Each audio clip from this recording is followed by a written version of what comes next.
Good evening, everybody. Matt Geary here for the Geek Pridecast on this Monday evening. Tonight we have another guest with us, but as always, my co-hosts, Peter Ray Allison. Good evening, everyone. Mark Canty. Good evening. And our special guest tonight, second time on the podcast, Adrian Tchaikovsky. How are you doing, sir? I'm doing very well, thank you. Well, thanks for joining us again. I was trying to remember when you were on last. It's got to be about a year ago? Potentially about a year ago? I mean, I am currently existing in a kind of a perpetual now that doesn't really admit of past or future, so I'm the wrong person to ask. Best answer going home is yes. Yeah. Yes. In the before. Yeah, but the last time you were on, you were talking about that you've been approached about a Warhammer novel. And obviously, you couldn't really say that much about it because it hadn't been released yet and everything. But it has been released, hasn't it?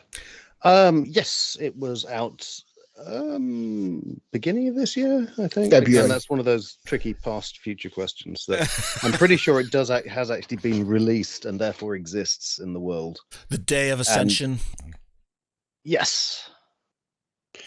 So. Yes, First up, but because obviously, and I apologize for anybody who can see all the crap on my table. I'm currently sorting my stuff out in this man cave of mine. But for everybody who's lived under a rock or who hasn't seen our last podcast or listened to our last podcast, who are you? What do you do? What have you written?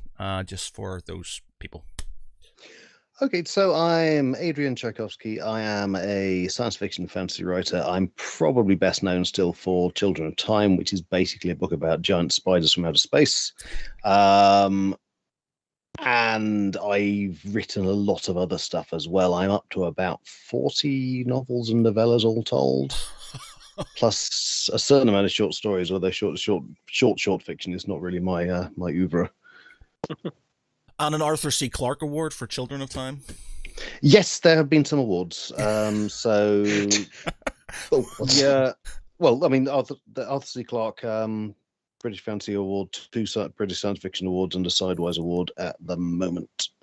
And currently, which is rather a joy, actually, so I've hit the American award market this year in a way I've never done before. I've recently lost the Locus Award. I think even just today.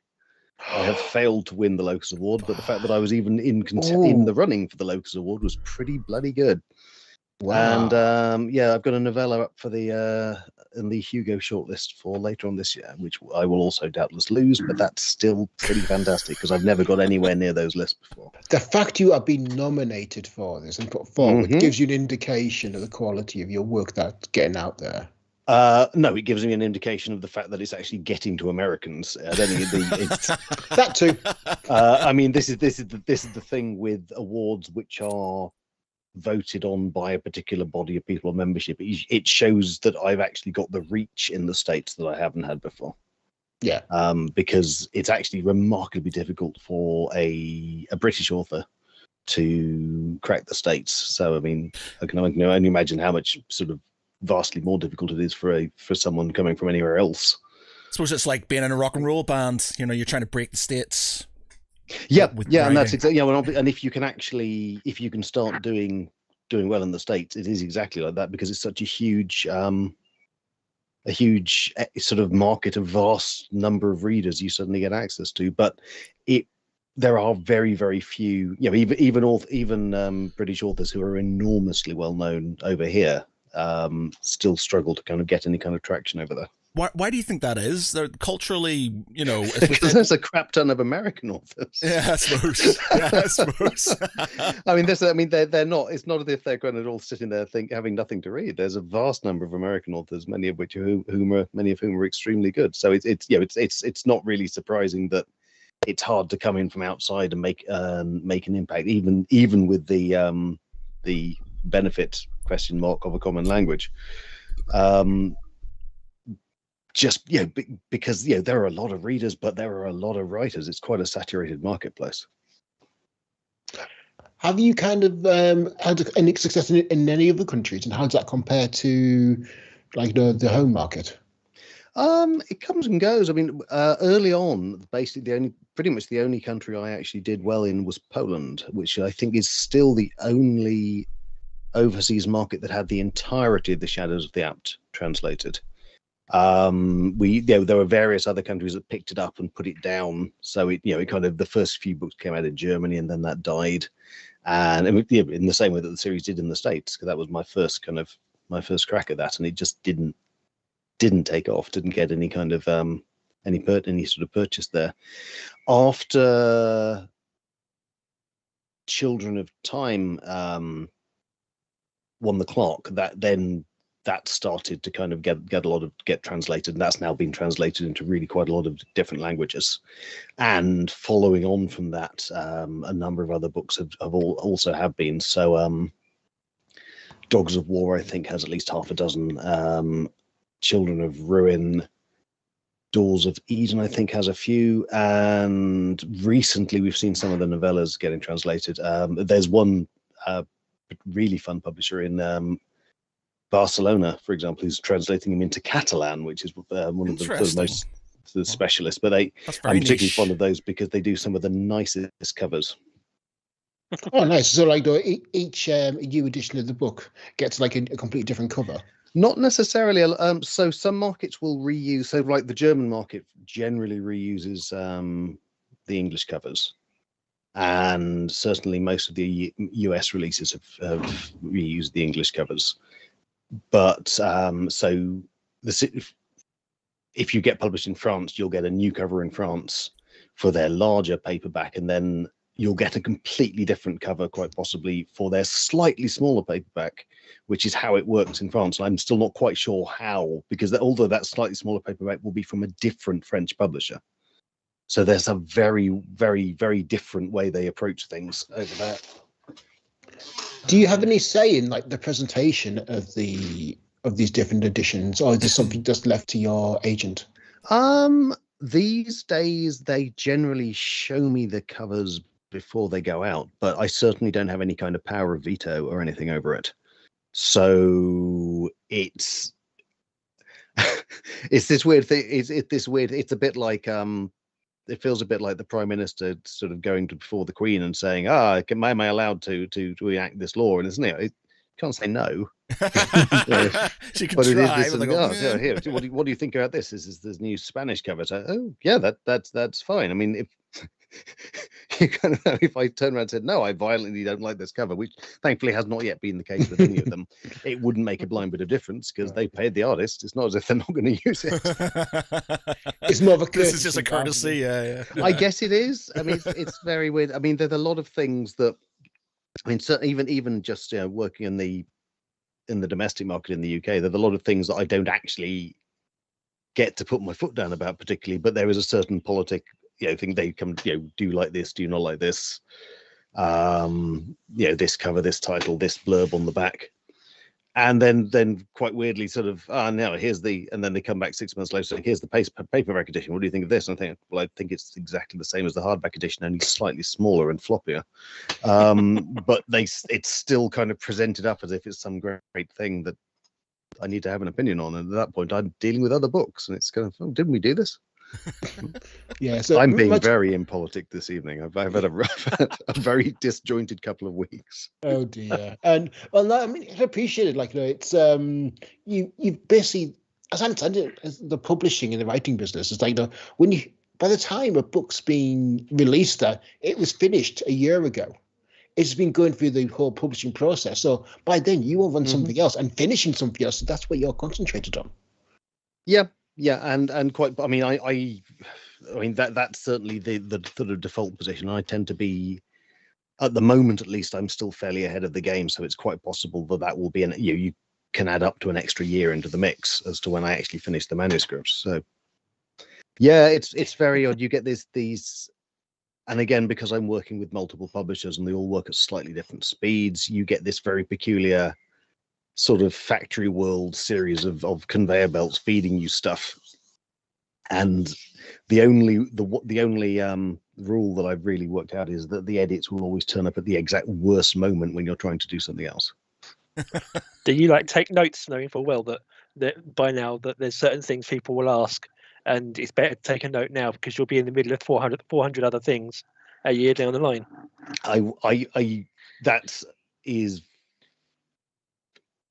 That's giving me way too much credit for being able to know what people are going to ask, frankly, because it's the stuff that's the stuff that is sort of questionable to me tends to not get disturbed, and the stuff that seems to be absolutely settled law gets sort of questioned and edited out, and all sorts of concerns raised about. So no, I'm going to just deal with it as it comes, to be honest.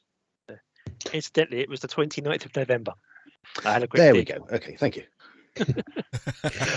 Well, no, that's like. So, what has been like the biggest kind of comments you've had back from publishers in regards to your work?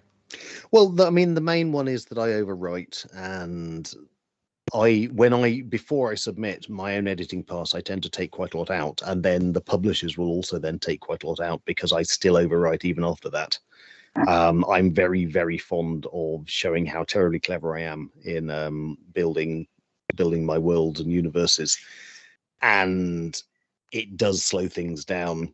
But at the same time, I frequently don't have the heart to cut it myself, and I tend to need an editor to turn up and say, "No, you've got to cut this because the whole thing has become glacially slow."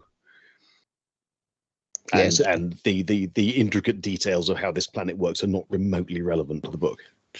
He's not read much Peter F. Hamilton, has he? I'm sorry? He's not read much Peter F. Hamilton, has he?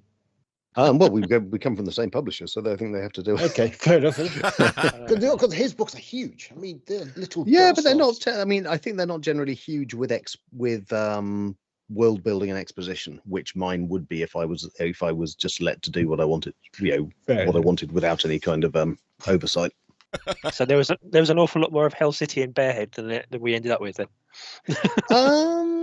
There was a bit, yeah. I mean, it's more things like, so in Shards of Earth and Eyes of the Void, they go to sort of half a dozen different places in each book, and each one of those places was very thoroughly detailed in the original draft, to a level that was completely irrelevant to the actual action going on there. And so it becomes this kind of tug of war with me trying to keep the bits I'm particularly proud of, and occasionally maybe sort of twisting. But sometimes they do work out, all right, I really enjoy this, and it is not in any way crucial to what's going on in the book. Therefore, it is kind of under the axe as I'm writing it. Therefore, maybe I will find a way to make it important. And I have done that, and sometimes that actually turns out to be some of the best bits of the book. But it's this weird kind of working out just where the editor's eye might may alight, and then just sort of a bit like if you're running a sort of a siege of a medieval castle, which wall do I need to shore up? Yeah, so The basically, writer's version of the chicken and the egg.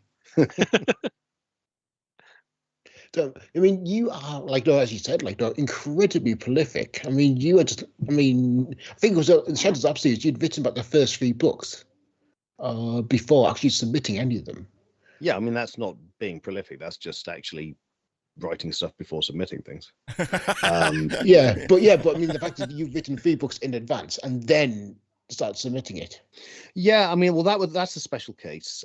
Basically, that was the Shadows of the App was my very big kind of last fling at getting published, or that was certainly how I envisaged it at the time. And for that reason, I wanted to write the whole first plot arc, the first 4 books, as it turned out, of the series. Because I knew that if I wrote the first book and submitted it and it got knocked back, I would not write the rest. And I really wanted to have that whole arc done. And in fact, I mean, that worked very well for me, because that was actually part of the leverage that got those books onto the shelves, was knowing that sort of effectively a complete story was ready to go and could be put out really quite quickly with just a few months in between books, which frankly, I think gave me an absolutely life-saving momentum with readers, because they were, we read a book, next one it's coming out just as I finished that first book, and bang, bang, bang. And I've seen it doesn't happen often, because most of the time I think a writer submits a book, the others in the series are not written, and they've taken a long time over that book. and so the publisher doesn't have the ability to turn things out. But the instances I've seen, like R.J. Barker, where that has been done, and the books have come out really quite close to one another, it's always done really well. Yeah, like having it all there ready to go is a big sell. Yeah, and that's also, I mean, I know a lot of self-publishing authors work on that kind of model. They turn out books really very quickly in the same series, and so you know, as soon as you've finished a book, there will be another one along very quickly before it has had time to kind of fade out of your head, particularly. Yeah, maintain the momentum, keep it in the zeitgeist. Yeah, yeah. And obviously, yeah, I am now very much working to the standard model of usually a year between books. Some, you know, occasionally think a 6-month gap is pretty nippy, but it's certainly that early period of getting those books out, several to a year, really worked.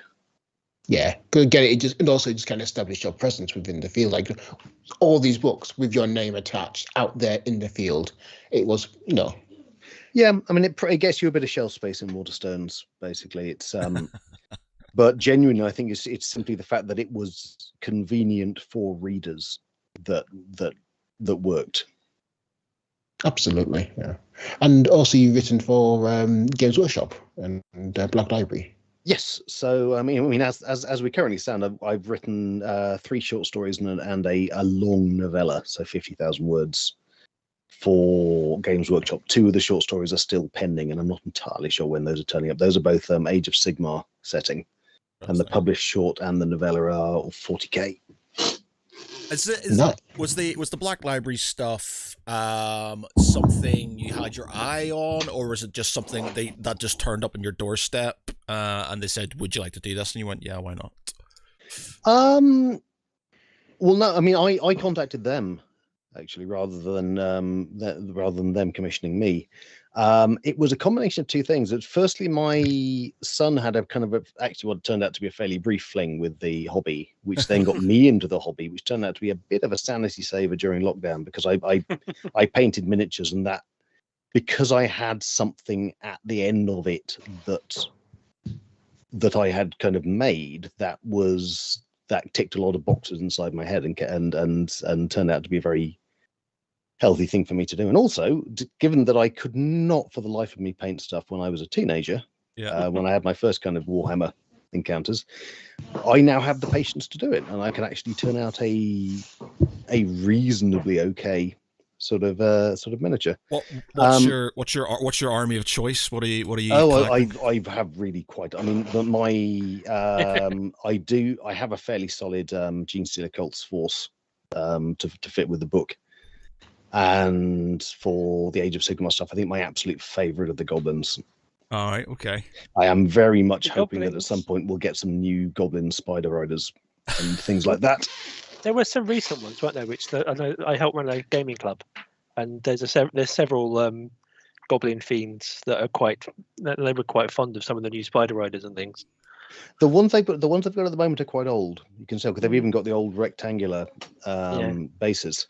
And it looks very much like we'll be getting a new Goblin book around autumn this year, and I am kind of hoping that's given that we've had a lot of Squig style Goblin stuff, I'm kind of hoping the spiders will get a bit of love. So you sort of said about Warhammer sort of kind of helping you through lockdown.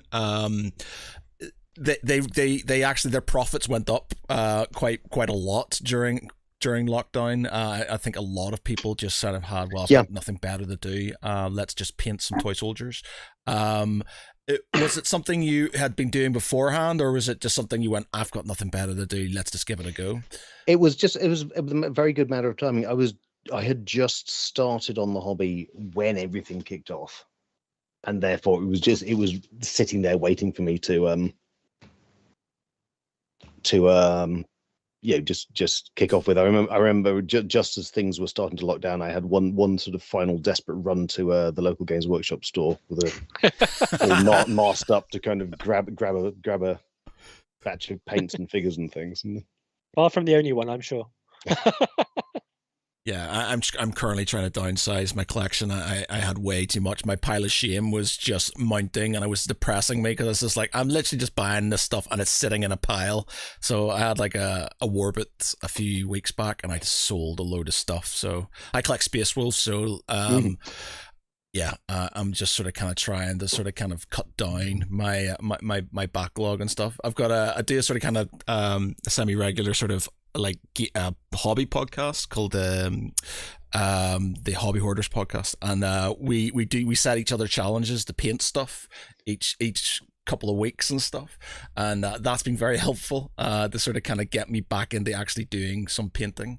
And to be honest, it's kind of Games Workshop related because it's Lord of the Rings, but I did the Death of Boromir. I made a Death of Boromir diorama. That was my last one. I was really impressed with it because it doesn't look too bad, and it's like the first diorama I've done in a very long time.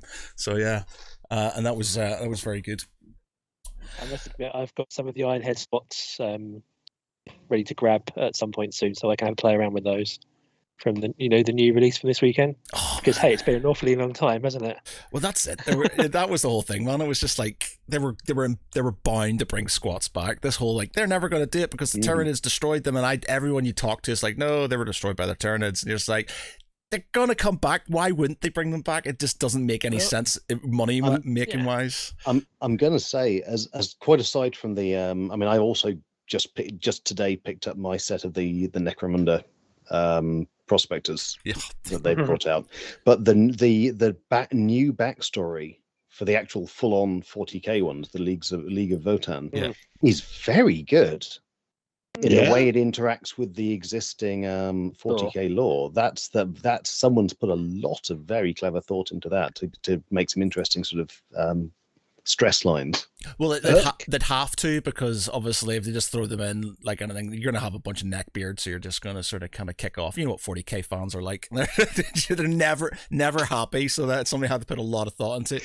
Well, yeah, but I mean, honestly, because of that, and I mean, I think this is something that an awful lot of sort of long-established IP owners run into. Because of that, I think doing something genuinely different and innovative with them is actually much more risky than just they're the same as last time, like you remember them from when you were 22 or 15 or whatever it is. So putting in the whole new thing with the AI and the all of that sort of stuff, which heresy. Well, that's the thing, and that makes it interesting, because obviously you therefore have this force which is theoretically on the same side of the Imperium, but at the same time actually at some point presumably it's going to go bang when someone from the Adeptus Mechanicus works out what's going on there, and that's really a really fun idea. And it sort of moves the sort of 40k story forward, because that's the one thing you generally get, and I think this is what they've been doing with the I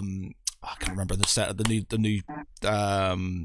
Primaris. The new books. What's the new set of books that they're kind of, because obviously you got the new the set coming out for the Horus Heresy, the War and Terror. The War and Terror. That's a completely different game. The Siege of Terror ones, but then you got the new set for the Indomitus Crusade. There's a new set of them. Gav Thorpins did a couple of them, because they're trying to push the story on. And I think with the new Leagues of Votan, is they're actually trying to push this story onwards, because you were like stuck in this sort of kind of limbo where things weren't really changing, characters weren't really changing, nothing was really happening, and now they are pushing it on. So you've got this sort of catalyst for other things to happen, and them coming in with all this sort of kind of tech and stuff that shouldn't be around, especially it's one thing that I've seen with the whole Horus Heresy stuff, effectively the retro stuff they're producing at the moment. So it took about 10,000 years for Space Marines to have slightly less pointy faces. Yes! That's technological advancement in the. But I mean, at the same time, that actually, the idea of the Imperium being that phenomenally moribund, and that it's impossible to apply change over something that's spread out and that big. Yeah, okay. The thing is, like, you think about it, like, historically, I appreciate it's not 10,000 years, but it took them I think it took like 200 years before they realized instead of having a bayonet or a knife that went in the muzzle of the gun to stick it underneath the gun as something. So they used to have it in the sort of the socket bayonets. It took a couple hundred years before they kind of went, all right, if we did this and stuck it underneath it, then it would be a lot. We could shoot it and stab people with it. So not invented here is very strong sometimes. Yeah, although, I mean, it is. Everything is always more nuanced because, of course, a lot of the time you're dealing with single shot guns, and then you end up you charge and you end up fighting, and at that point, you have a gun where you're not going to be shooting it and also stabbing someone. Yeah. There are going to be very few instances where you actually need to be able to switch rapidly from one mode to another. I suppose they could argue with the in the sort of kind of 40k / 30k universe, it's the whole thing is like technology is they're not creating new technology, they're just trying to retrofit or deal with old technology. They're basically maintain old technology, and every now and again you get a sort of STL. Is it STL? Yep. Is that what they call STL? Coming out. But apart from that, it's literally just keeping the old stuff going. I'd be interested if this sort of, because you got the Men of Iron. Mm-hmm. So I'm assuming these new sort of automatons that the Leagues of Votan are effectively the Men of Iron. So that'll be. I don't know if they are. I think the Men of Iron they're of a similar sort of style. Well, they're an outgrowth. What I'm getting is that they, as part of their squads, you have these Ironkin who are sort of automata, self-willed, fully AI automata that are treated as citizens, as in exactly the same way as the actual sort of flesh and blood characters. So, which again, I mean, that's it's a nice stark contrast to the way that the way that the Imperium treats its sort of robots, and for that matter, its robotized people. Yeah, the weird contrast between servitors and machine spirits. Mm-hmm. Yeah. It's but yeah, it's good times. Like I think they're putting a lot into. That's the one thing you can moan about Games Workshop all you want, but their lore and what they do with it is second to none. Like there's some so seriously amazing stuff coming out, and that the new Leagues of Votan, I was going to say squats, the new League of Votan stuff is. It looks really good. It looks amazing, especially the stuff with their there's, what do they call it? The computer that basically gives them all the knowledge in the universe, and it's slowly breaking.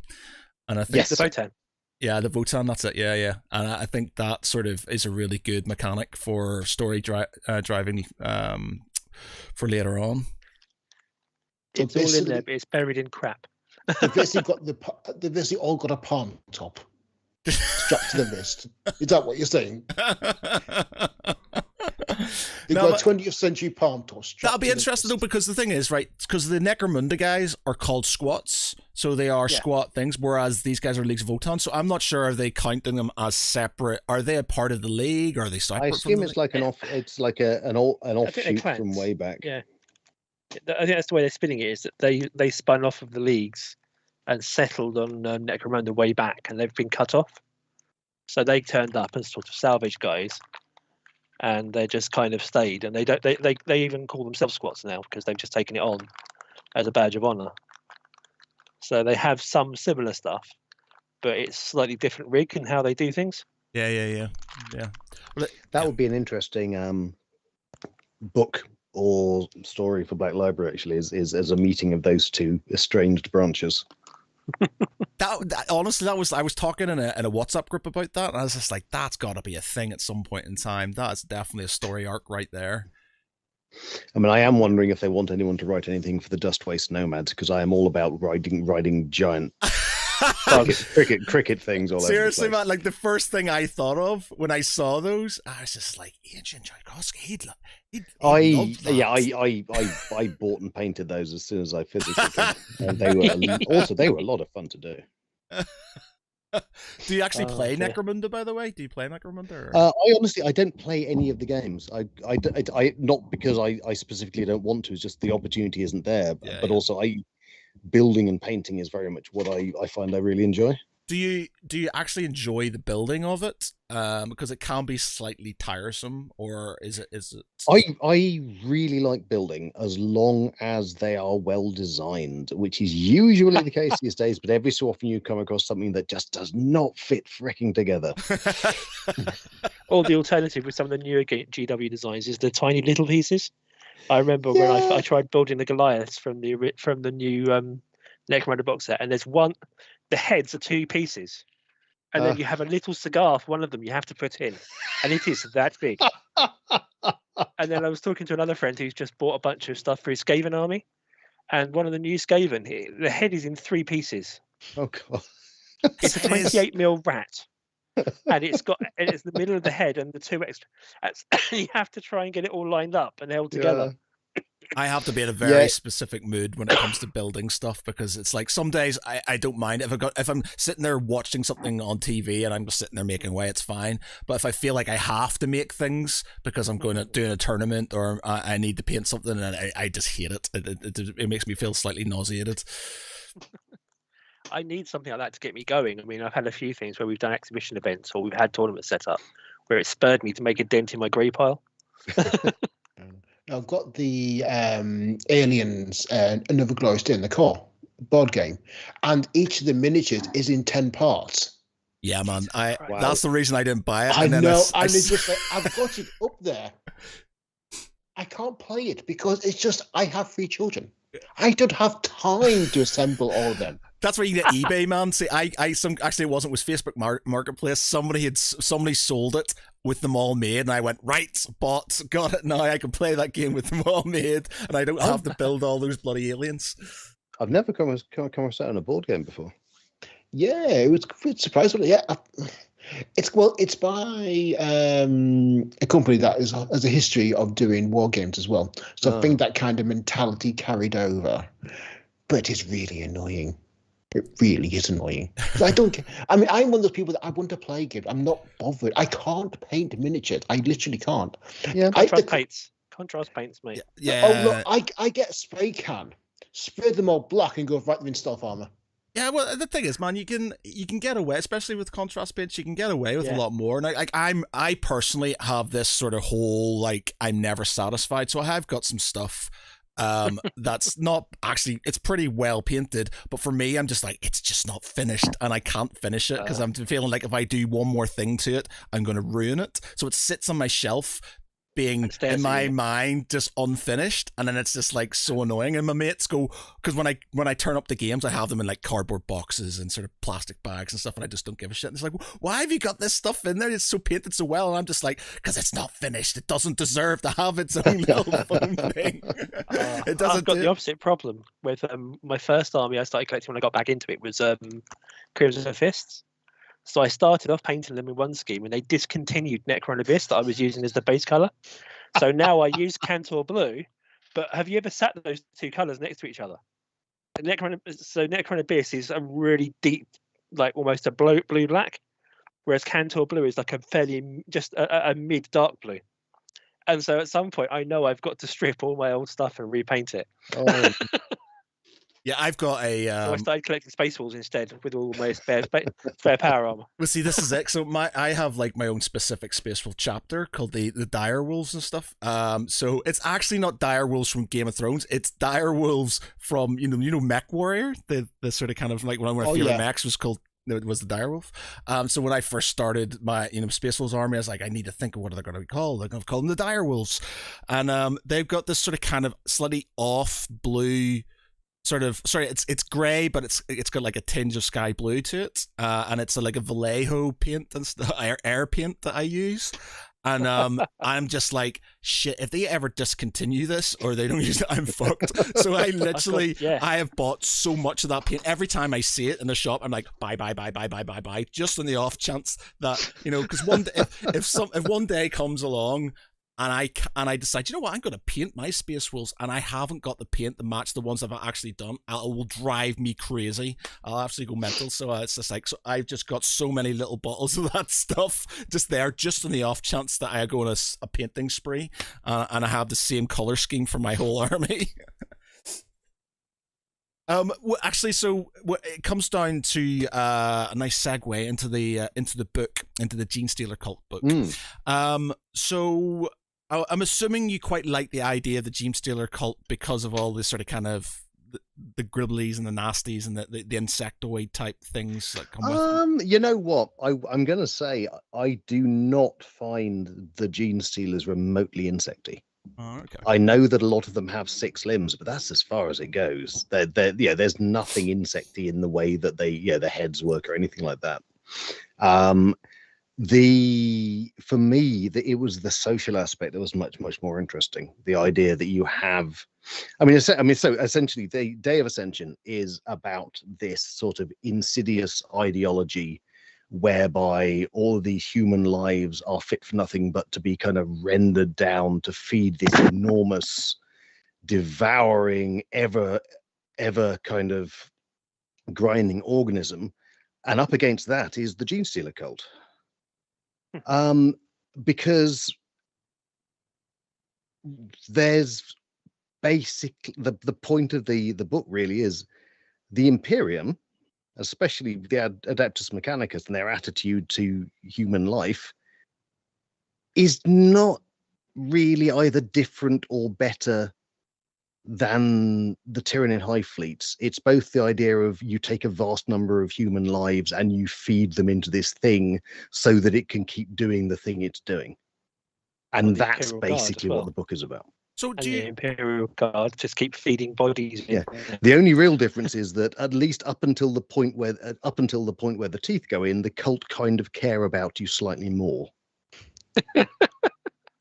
So, because and it's obviously, I'm not sure how the canon has changed over the years and stuff, but originally with the Gene Stealer Cult they were bred over numerous generations to become, so you had the different, hence why you've got ones with sort of who look human, and you've got ones who have 3 arms, some of you got actual Gene Stealers, etc.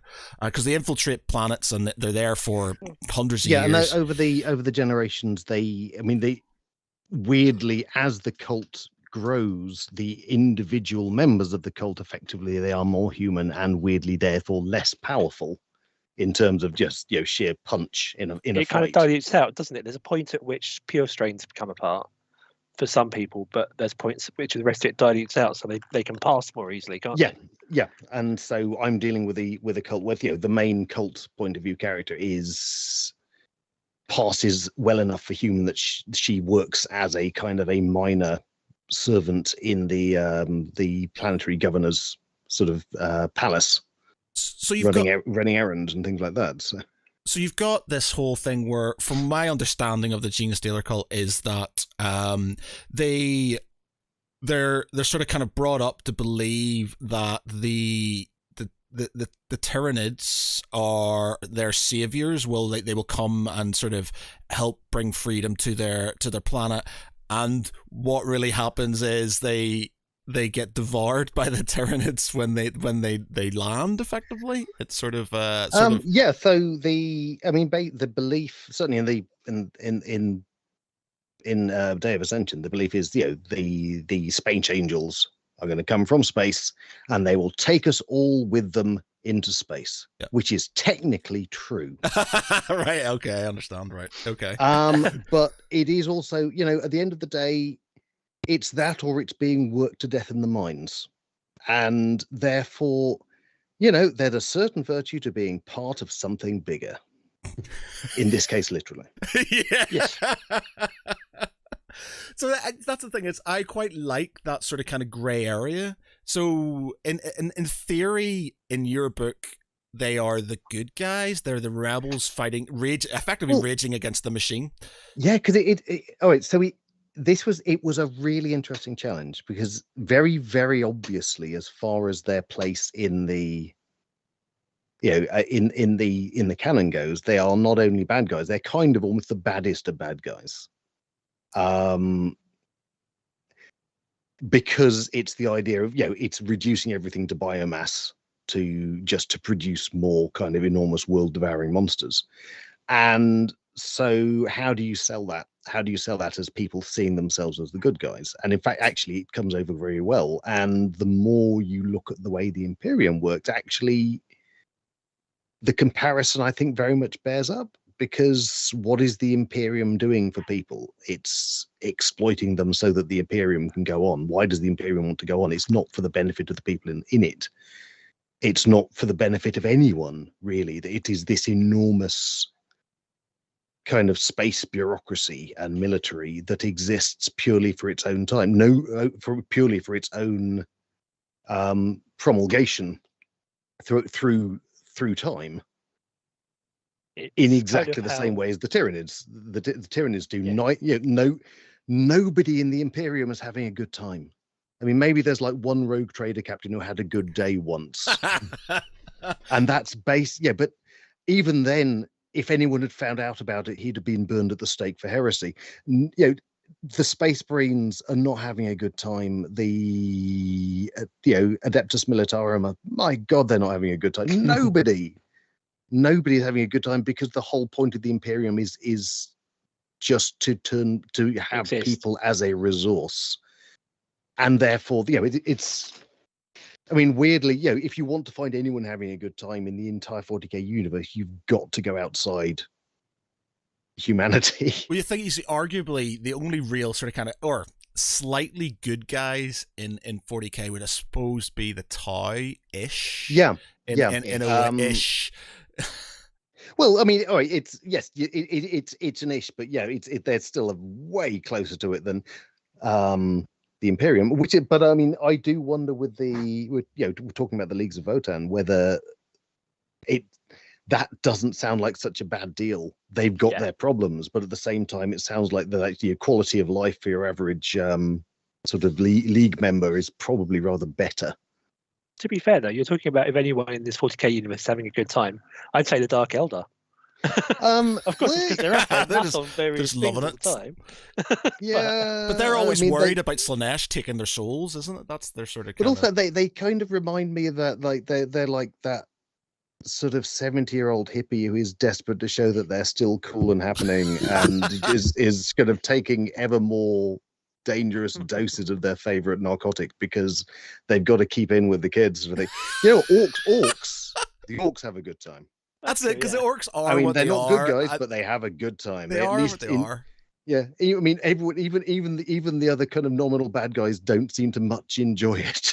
The thing is, I love some of the orc back. Some of it, it's just ridiculous, but I love some of it, like going into the Immaterium with like Geller fields just so they can fight demons. if they're bored, there's always that option. Yeah, yeah.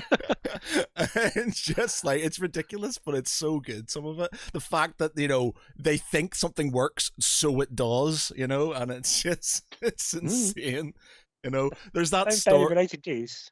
There's that story where I have no idea if this is true or not, but it's sort of one of these sort of urban orc legends that's sort of coming down, where you've basically got a bunch of Imperial guardsmen who are up against a horde of orcs, and they run out of ammunition, and then basically the commissar turns around to them and says, just go ba ba ba ba ba ba ba ba ba ba ba ba with your fingers, with your guns, and make the noise. And because the orcs think that it's true, they've got this sort of kind of psychosomatic thing, so they all start dropping dead. So they all start dropping dead, and then basically, eventually, apparently, you see a bunch of orcs sort of kind of going, "I'm a tank, I'm a tank, I'm a tank, I'm a tank, I'm a tank," just sort of kind of coming up up towards these trenches, and saying the word, believing that they're tanks so they can't get shot by these imaginary bullets. I think it's probably bullshit, but it's a really good story, and I think it sort of ties in very well with them. It's like, do you remember that guy that did the squad of orcs, the orc infiltrators, where he took apart a rhino? Oh yes, yes. And they were all carrying part of the rhino, and he put them together in the squad, and they walked across pretending that they were a rhino. Yeah, that's the one thing that always annoyed me about sort of like you when I was like younger, and I was like, when are the squats coming back? And you get sort of Games Workshop staff saying, "Oh, they were a silly race. They were really silly." It's like, yeah, but the orcs are ridiculous. The orcs literally think if they paint their vehicles red, they'll go faster and stuff like that. That they believe There's stuff a like very the Games Workshop has a weird relationship with comedy, because there is a lot of that stuff which is very, very obviously broad comedy stuff, especially in the Orcs and Goblins, and then a lot of the rest of it, which is you're not allowed to joke about this. This is terribly, terribly serious, and it's all existing in the same universe and sometimes in the same fight. I found that really disconcerting when I'm kind of reading the background on 40k and suddenly read the orc stuff and going, what? The thing is, they've got a good story. They've got a good sort of like their creation was effectively to stop the Necrons from sort of kind of taking over, or what were the Necrontyr? Sorry, the Necrontyr were the original ones. So they were created by the old ones as a way to sort of like stop that. But then basically the old ones got destroyed, and the orcs got left to their own devices and just kind of did what they were designed to do and kill things. And so they just sort of kind of became what they were. There's a variation on that. They think that originally the ruling caste was the goblins or the grots, and they just evolved over time, because I heard some theories that because the orcs just keep growing and keep going, at some point or another they just basically made the ones that are supposed to be in charge their bitches, and they've just kind of devolved in this weird way over time. So how did you write? How did you approach the Ascension when you first suggested it to the Black Library? So the original idea. So all right. So the other kind of half of why I wanted to write it was, years back, I was at Birmingham Games Expo just ahead of when the Gene Stealer Cults book was first being buzzed about, and they had a lot of the art up. And the old Gene Stealer Cults book had some phenomenal art. Oh, so good, yeah. And the artist had done a really, really good job of basically taking this. So here is the Gene Stealer Cult. Here is I think it was the Adeptus Mechanicus stuff, and making the cult look heroic and outmatched, and kind of fighting this sort of desperate sort of underdog fight. And that struck me as right. That I want to write about those guys. I don't want to write about Space Marines. I don't want to write about the Imperium in general. Those are the guys. They are the, they are the closest you get to every man, really, in that sort of situation, because they're not even sort of career military, even conscript military. They are basically actual civilian people. They've got, they've got a Jeep, and they've got a drill, and they've got a wrench, and they are fighting the might of the Imperium for what they believe in. And that's interesting. That to me, that's much more interesting than kind of Space Marine chapters slugging it out against each other or anything like that, because it's a very grounded story. Yeah, agreed. Yeah, it's like the ordinary man in an extraordinary situation. Yeah. And then being eaten by enormous space monsters, but up until that point, well, that's a good thing. I think that themselves. I see that. I think that's always a good. I'm currently on the last book, Joe Abercrombie's. What's the name of the second trilogy called? So you're on what, Red Country? No, I've done those are the individual books. The second, the new ones. The very last book. So basically, I've got the uprising of all the breakers and the burners and stuff. They're basically they're actually, I think, they're not in England. They're in what's the name of the capital? Begins with an A. Can't remember. Anyway, so they're rising up and stuff, and it's one thing I like about his books is you've got this idea of how these people are. So you've got this hero figure, the Bloody Nine or something, like Luther, and you're thinking, get behind him, and he turns out to be an absolute fucking shithead. Or like Baez, who's the same. And I like that idea that at the very end there's this sort of little curveball. That's something I just like, everything that you had this preconception of is a lie, and that's the whole thing with the gene stealer cults. And I think it's just like they have this sort of kind of overarching, like, we're doing, in the end, we're the good guys, we're doing this for the greater good of us, we're going to get saved, and then their saviors, inverted commas, come, and it doesn't end too well.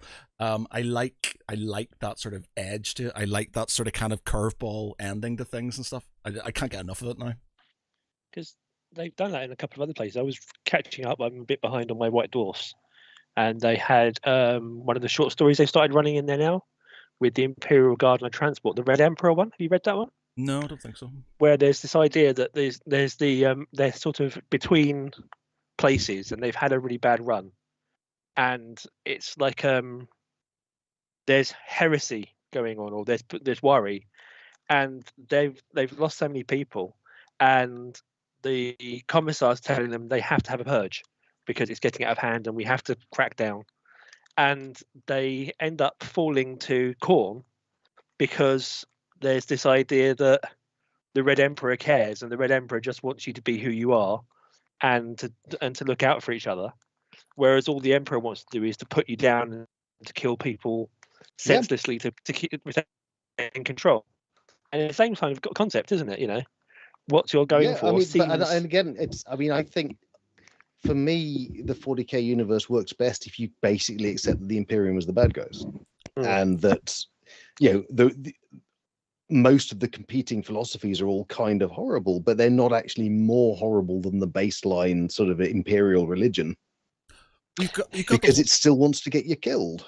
Well, you got the whole thing that sort of there was if you go back to the Horus Heresy side of things, arguably, especially, and this is why Alfarius and the Alpha Legion are technically the most loyal Space Marine Legion, because they were told that if they helped the heresy, helped Horus win, then the Imperium would end over, it would end with Horus and stuff. It would die out. Whereas if they won, if the Emperor won, then it would carry on, and loads of people, millions of people would die. And so they basically chose that it was better to basically let Horus win and, let it peter out, have an end, than have this sort of kind of meat grinder of an Imperium that would sort of follow afterwards, and I like that sort of edge to it, I think. And that's the one good thing about sort of Black Library or sort of 40k lore and stuff, is the bad guys are never really the bad guys. There's a lot of sort of nuance, and there's a lot of sort of grey areas to stuff, especially how they've turned and why they are what they're doing. And I like that. I like the fact that there's a lot of edge to it all. Compared to a lot of other IPs, it kind of has to be that way, because there are always, even if I suspect the vast majority of 40k players play some Space Marine or other chapter, but at the same time there are a lot of other factions, and each one of those factions kind of has to be its own hero. And therefore, that does make for a surprisingly sort of rich and diverse range of viewpoints across their universe, purely by necessity. Whereas in a lot of IPs, you've got the thing, these are the good guys, and that means you can make the bad guys as bad or incompetent or rubbish or cruel or whatever as you want, because they're never going to be the force that the players are rooting for. The players are going to get behind. Yeah. It's the old joke about the mother walking into a Games Workshop store and saying, "Right, so who are the good guys?" I've said this story a million. I've said it 2 or 3 times on these podcasts and stuff. But there's one sort of short story about the Space Wolves where they're helping a planet fight off a Dark Eldar invasion. It's a squad of Space Wolves. They basically do it. They help this sort of kind of planet, which they were meant to be bringing into compliance. They're trying to bring this planet into compliance, but they get there. The Eldar are basically stealing people as slaves and generally doing what Dark Eldar do. and the Space Wolves help them basically see them off. They basically get rid of the Dark Eldar. At the very end, the sort of kind of guy who's in charge kind of turns around and says, "Oh, cheers, thanks for that." And the Space Wolves go, "Right, so you're in the Imperium, right?" And they're like, "Well, no, we don't want to be. We kind of want to be our own people. We want to be free and stuff like that." And he kind of goes, "You're in the Imperium, right?" And he went, "No," and he just kills him. This Space just kills the guy, and it's just like, oh my god! And that's it. They literally just kill the guy. You know, we may have helped you do that, but we've got this sort of, this is what we're here for, and you didn't agree with it, and therefore you're dead. And they basically kill him, and it's just like, wow, amazing! I love it. Amazing. Yeah. Well, yeah, Like, it's a bit like chunks of Central Europe getting liberated from the Nazis by the communists. Yes. It's that kind of Hey, yeah, very much. Yeah, it's like, what is this free bullshit? technically, the Space Marine was the nominal good guy in the grander scheme of things, on the grounds that he asked twice.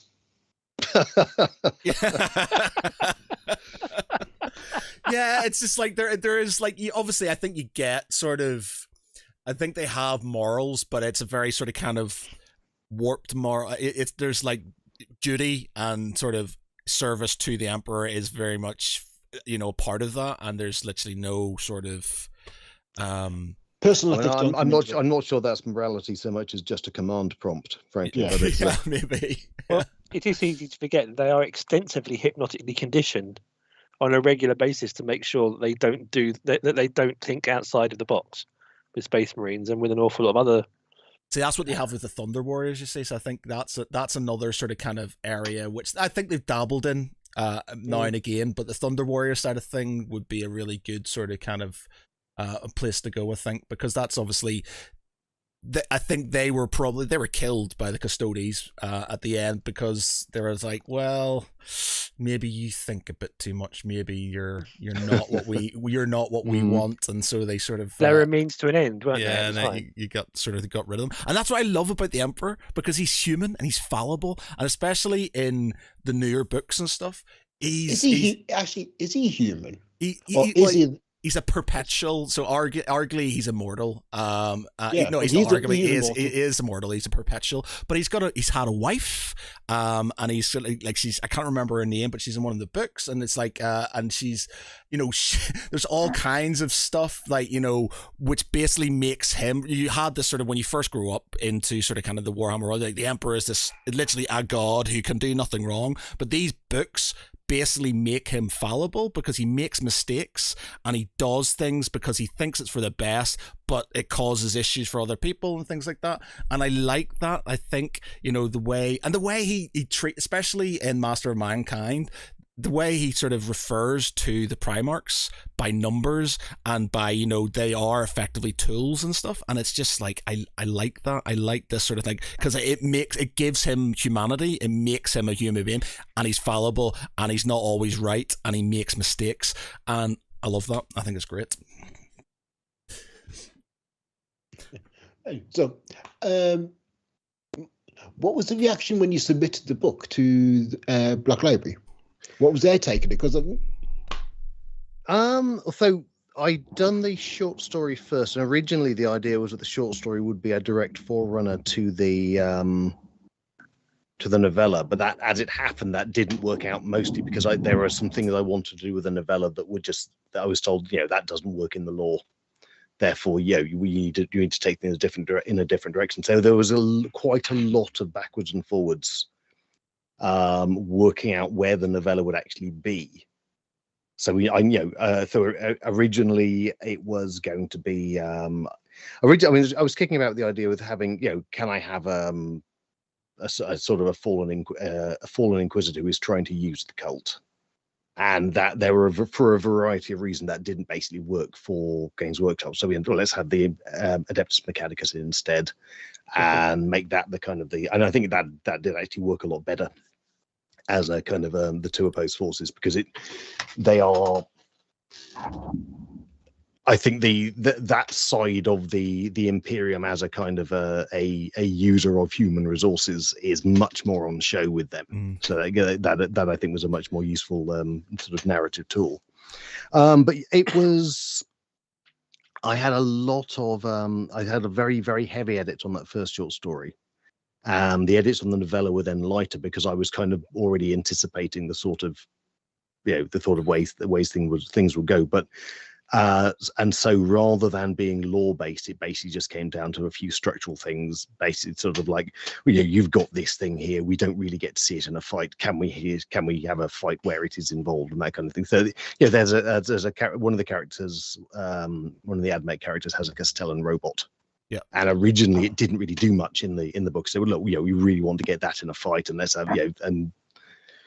So it was that kind of structural level. So by the time I actually got to I submitted the first draft, the lore side of things was working sort of happily enough, and it was more just a matter of detail. How did you find, obviously, because you've 40 odd books where you've basically you've gone balls deep on lore, your own sort of your own direction. How was it writing for somebody else's with their own sort of kind of background and lore? How did you find that writing where you had restrictions?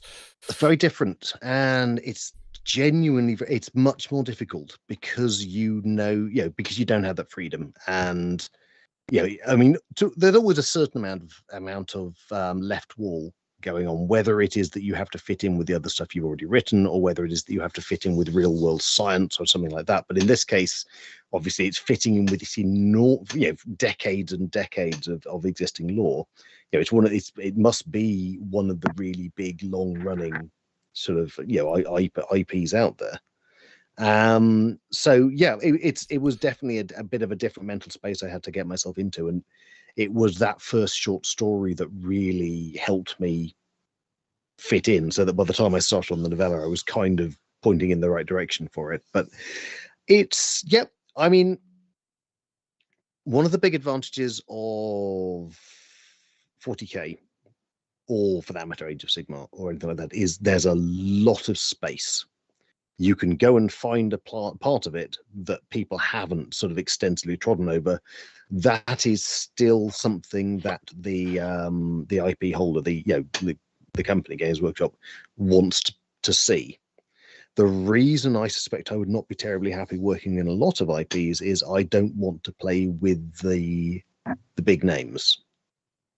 I would, I might. I mean, I've got to say it's a difficult fan base, and that might put me off.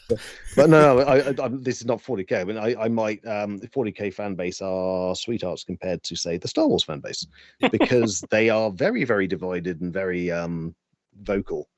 But getting past that, I would quite like to write something set in a Star Wars universe. Say, I wouldn't want to have anything to do with any of the main characters.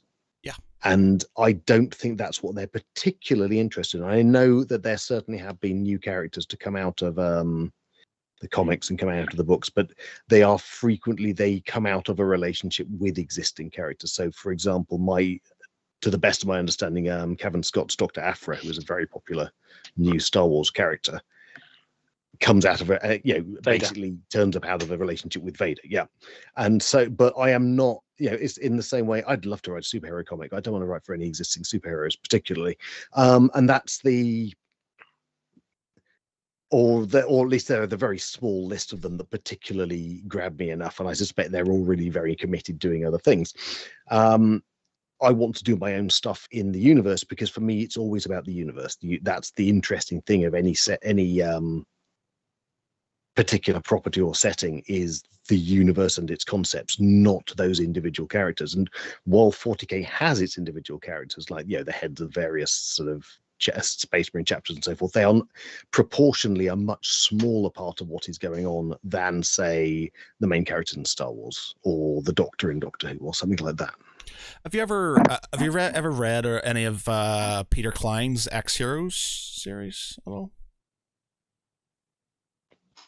It's basically, is that the one with the zombies? And so basically it's zombies. Yes, I've read the first one. Yeah, I got put onto it by my boss, and I've gone through all of them, and they are superb. The idea, I was just, I'm just done with zombies and stuff, but it works so well, and because like the superheroes are they're different. So you've got one called St. George, who's basically he used to be called the Mighty Dragon and stuff, but he's called St. George now, and he can do like kind of Superman-y type stuff. But then you've got all these different types of characters, but there's no like main sort of kind of DC or there's lots of little tropes that some of them do that you sort of recognize, but they're their own characters, and it's so good, especially tying in with the sort of apocalyptic world, and sort of they're in Hollywood and they're trying to sort of kind of deal with it all, and it's really, really, really good reads. Really, really good. Yeah, no, I certainly enjoyed the first one. Yeah, really good. One thing you also wanted to ask about is your recent introduction to the new Brian Luther Arkwright. Yes, I have, going from Votan to Wotan, in fact. Yeah, I mean, I was waiting for you to do that link. That just seemed to be absolutely perfectly. Thank you. It's all about the links. Yes, I was inordinately flattered to be asked. I mean, I'm a huge fan of Brian Talbot. I'm lucky enough. I met him at a convention years back, and we got on really quite well, and kind of stayed in touch and met up at various times since then. And yeah, I long before meeting him, I ran into Luther Arkwright, and it was genuinely very influential on my own writing, and especially in the early books, there are some emotional beats that he pulls off, which I kind of feel I've been sort of running to catch up to ever since. So I was lucky enough to be asked to write the introduction to the third Luther Arkwright volume, which is, I think the official launch is 14th of July, next month. So I'm not quite sure when you're going out, but it'll be, it's not long. I've seen it because we had middle of this month there was an exhibition at the Cartoon Museum, on a Luther Arkwright exhibition. They had some of the copies of the sort of compilation that I'd written the introduction for. Oh, nice. Yeah, because I mean, I've got the first two, Adventures and Heart of Empire, and I mean, like in the first one, it's Michael Moorcock who's writes the introduction. So, you got some. But yeah, it's a fantastic artwork, and it's just that was the book that really got me into graphic novels. I mean, apparently they're the good argument for saying it's the first British graphic novel. Yeah. I mean, I imagine, as with all things, I'm sure there's someone who has an alternative contender, but that's the dates certainly seem to suggest that is really one of the things that just kickstarts the whole sort of British graphic novel scene.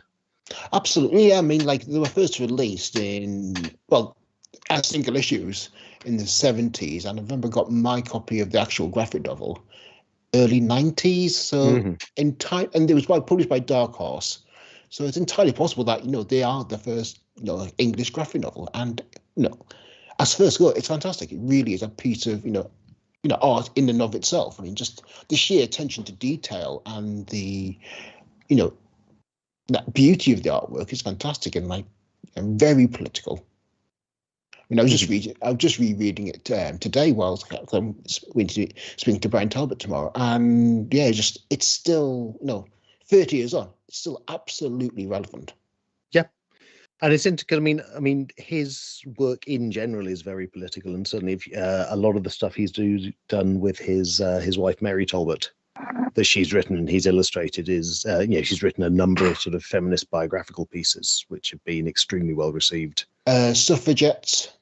There's a Red Virgin. There's Daughter of Her Father's Eyes, which is about it's Graham Joyce. It's Joyce's daughter and also her own life, because her father was the Joyce scholar, and it's as a kind of as a contrast.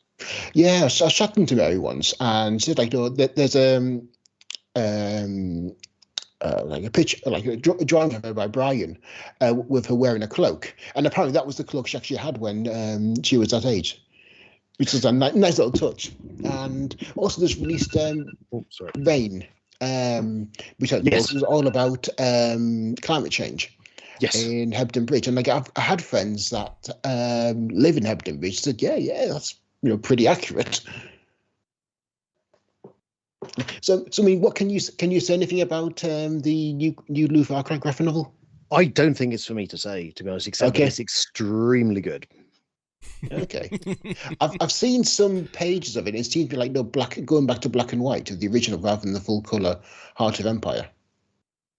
I'm trying to think now because I got to see it in quite an early stage, so that's my mind. It certainly is. I don't know for sure whether that's the final, whether the final published one is black and white or color. To be honest. Yeah. And also, what do you have planned coming up? I mean, what's your next 40 novels? Well, so Eyes of the Void, which is the second Architect's book, has just come out. Ooh. I've got end of this year. Sorry, I'm just about to be attacked by a cat. End of this year, I've got Children of Memory out, which is the third Children of book. And also, I've got my first fantasy book out for years, which is called City of Last Chances. Ooh, interesting. Which I've got to say, I'm inordinately happy with. Okay. So can you tell us a bit more about that then? Yeah, so this is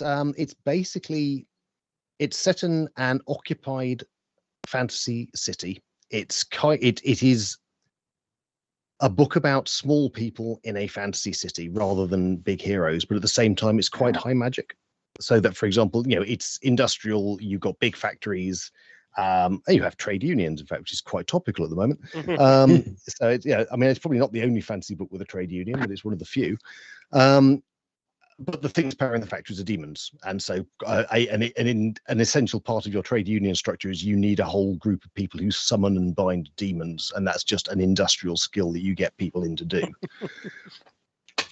So yes, it's an occupied city. There is a revolution brewing. All of the characters in the book are kind of trying not to have anything to do with the plot of the book or the revolution or any of these things that are going on, because they are small-time crooks and failed priests and students and things like that. And there's a whole Maltese Falcon thing going on. There is a very powerful magical artifact.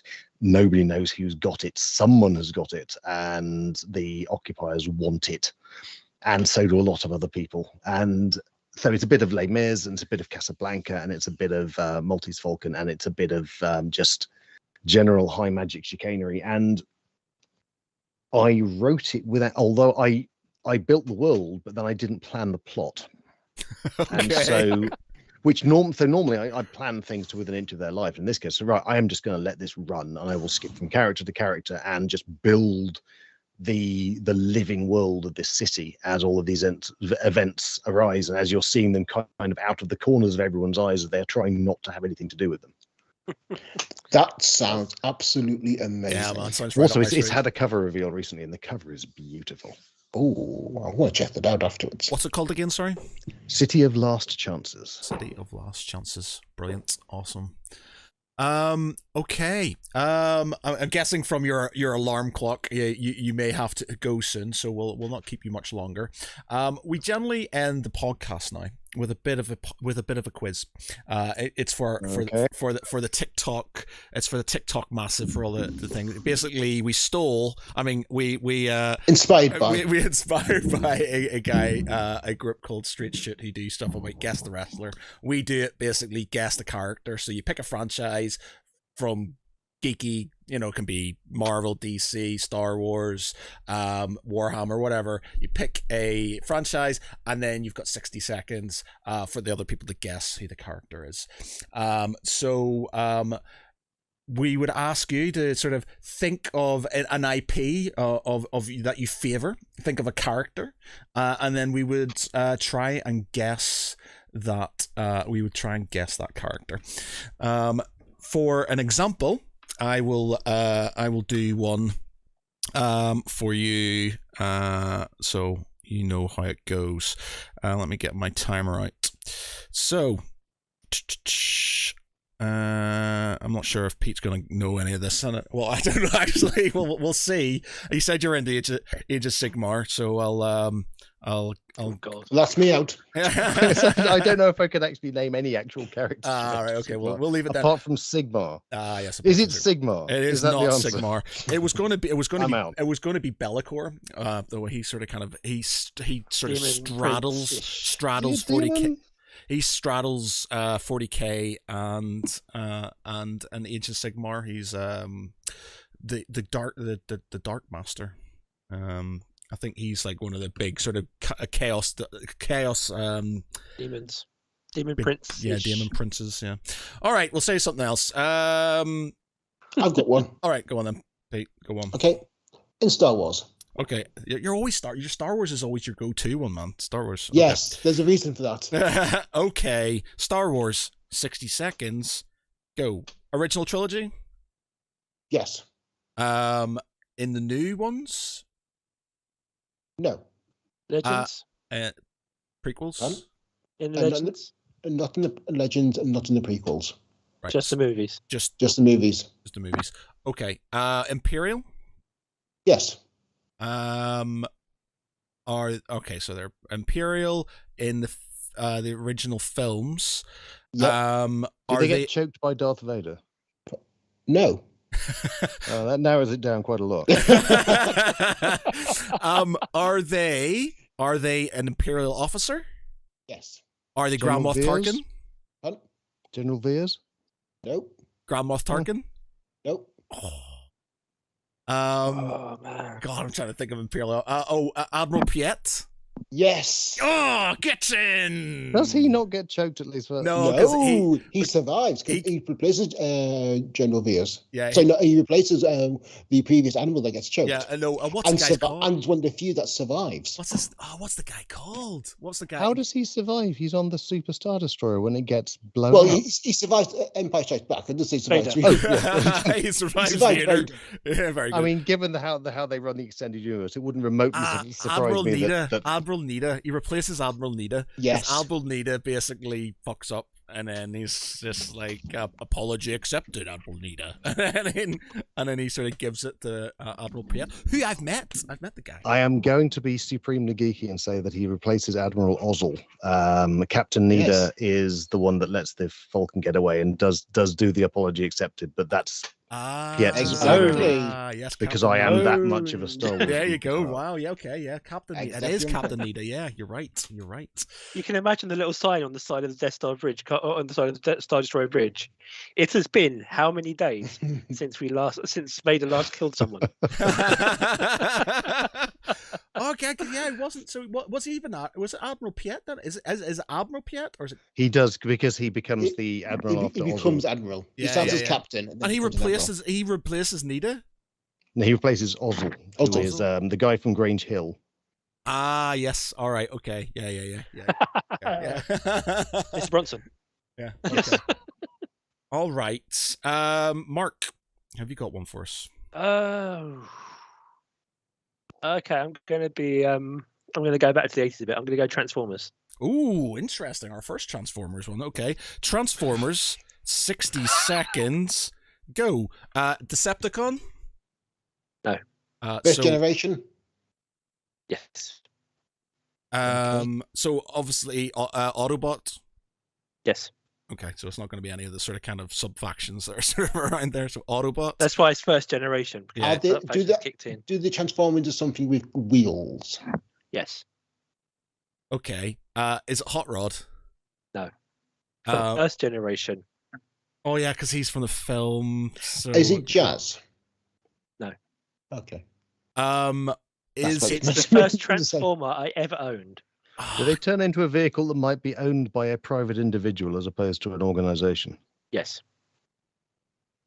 So no ambulances or fire engines. Or No, anything. so it's not gonna be Ironhide. It's not gonna be Well, Ironhide Ratchet. it could be because he's a minivan. Is it Ratchet Ironhide? about- Is it Ironhide? No, it's not right. No, it could be Ratchet because he's a private individual. Is it Sort of Ratchet? like minivan. No, Ratchet's an because Ratchet's an ambulance. ambulance. Yeah, Okay. yeah. Yeah. The Death of Ironhide. Just. Isn't it? I've sorry, exhausted my knowledge of Transformers. okay, so stop there. We got one more guess. Sorry, one more question and another guess. Okay, Optimus so Prime. Can't be up to. Okay, right. So let's think about this. Right, grew up with Transformers. I should know this.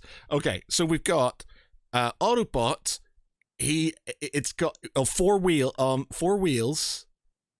Could be owned by a private individual if they were that vehicle. Oh, it's a Bumblebee. No. Ah, fuck. Close.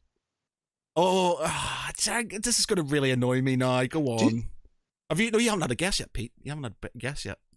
I have no idea, honestly. No, don't say it, Mark. I know what it's going to be. Just bear with me 1 minute. Oh, go on. Say it. Gears. No. The first Transformer I ever owned. One of the little mini bots. Yeah, turned into a blue Jeep with yeah, I had that. like red gear on the back. Yeah. I could show him to him, but he's in a cupboard. He's in one of the cupboards at the moment. But I managed to build up almost all Okay, I of don't the feel original too bad mini because he bots. is slightly obscure. So okay, I don't feel too sort of bad about that. It's okay. All right. I don't feel Hence like why I said you were close with Bumblebee because they're all mini bots. Yeah. Okay, I get. If I was going to be Bumblebee obscure, was the one that got the agent. Yeah. if I was going to be obscure, I'd have gone with Swerve, which was the repaint they did of him. Oh, that makes me think. I'm thinking of. I think I've got one now. Okay, actually, Adrian, what have you got for us? I am not necessarily even a huge fan of the franchise, but I'm going to go with Star Trek. Ooh, interesting. Okay, our first Star Trek one as well. Star Trek, 60 seconds, go. Original series? No. Next Generation? No. Deep Space Nine? No. Oh God. Voyager. Sorry, second? Voyager. No. Oh God. Okay. Enterprise. No. Discovery? No. Yes. Okay. Discovery. Okay. All right. Okay. Oh God. Is it Sarah? Are the Federation? Sarah. Is it Sarah? No. Federation? Yes. Is it Michael Burnham? Burnham. No. Okay. Are they human? Yes. Are they an officer? Yes. Are they a bridge officer? I am not entirely sure, but let's say no. Okay. Do they work in engineering? Yes. Okay. Okay. Right. One more question and then final guess.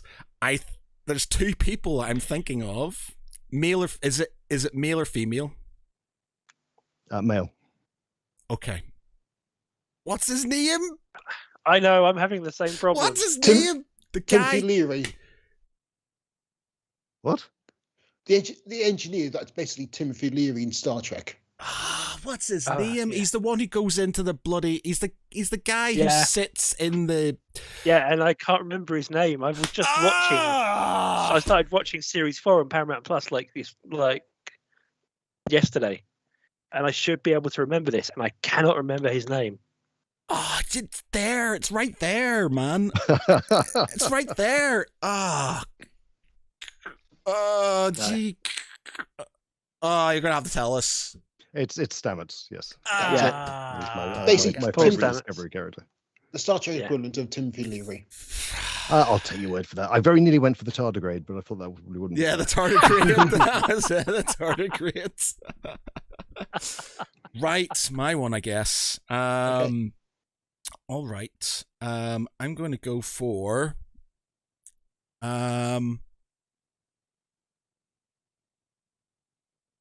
Oh, because you see, you've changed my mind because you did Transformers, and I was like, could I go retro as well? Should I go you retro? could do Mask or G.I. Joe. Yeah, or I could go Thundercats. I could go Thundercats. I didn't think about Thundercats. I could go Thundercats. There's not a lot of Thundercats though. There's not. There's about 9 characters in. Yeah, you could easily just go. Is it Chitara? Is it Lionel? You can literally name that in 60 seconds just by naming every character. Well, you can start off with is it male or female? And that, you say female. Yeah, that knocks it down. It's two considerably. Smurfs too. Yeah, true. All right, okay. All right, I'm not going to do that then. I'm going to go for Game of Thrones. I think. Okay. So I'll go Game of Thrones. Let me just make sure I have got. Okay. Yeah. Okay. So, Game of Thrones, 60 seconds. Go. Are they one of the houses? Yes. Are they with House Baratheon? Are they Stark? Lannister? No, Are they Lannister? they're not a Lannister. Greyjoy? Stark? They are a Greyjoy. Theon? No. Is it the Mad Priest one whose name I can't remember? His name's gone now as well. My God, what's happening to me I'm guessing today? it's not that one there. No, it's not him. Right. Is it Theon's sister? I think it is technically Theon, but I can't. It is. It's technically Theon, but it's not. when Theon becomes not Grey Worm. Oh, Because Grey Worm was one of the. yeah. Basically, it was. Your clue is because time is up Reek? now. Okay, Reek. Yes, it Reek, is. There yes. you go. Bang on time as well. There you go. Reek for the win. I think it was the only actual guess we got right. I don't think we've done anything. We got anything right today. Oh, what a bad set. But there you go. I'm sure people get lots of laughs out of the desperation there. Oh, no, that seriously, just especially that Star Trek one. It was just there. It was like there eating at my brain. Yeah. But anyway, it's been great, Adrian. Really appreciate your time again. What was the name of the new book again? Sorry, the fantasy one. The fantasy one is City of Last Chances. And like I say, if you want to look it up, the cover should still be on my website, at least, adriantchaikovsky.com. It's on Amazon. Places. It's on Amazon. I had a quick nosy. But it's got one of the special writerly joys. All of the detail on that cover relates to stuff that is in the book. Oh, It is very, very specifically informed by details of the, even down to like the vulture in this corner. That is a thing that relates to something in the book. Oh, brilliant. Which is always phenomenally sort of flattering as an author when you've got that level of fidelity going on. Okay. Oh, dear. Well, thank you very much, Adrian. It's been a pleasure as always. Please do come back again when you've got some more, especially more 40k stuff. If you get yourself into doing some League of Votan stuff, that would be very good. I mean, it would be one way of trying to sneak an early look at the law, wouldn't it? Pre-release codex, yeah. Yes, so for tonight, I've been Matt Geary. With me has been Peter Ray Ellison. good night, everyone. Mark Canty. Good night, everybody. And Adrian Tchaikovsky. Good night. Good night. Bye. Bye.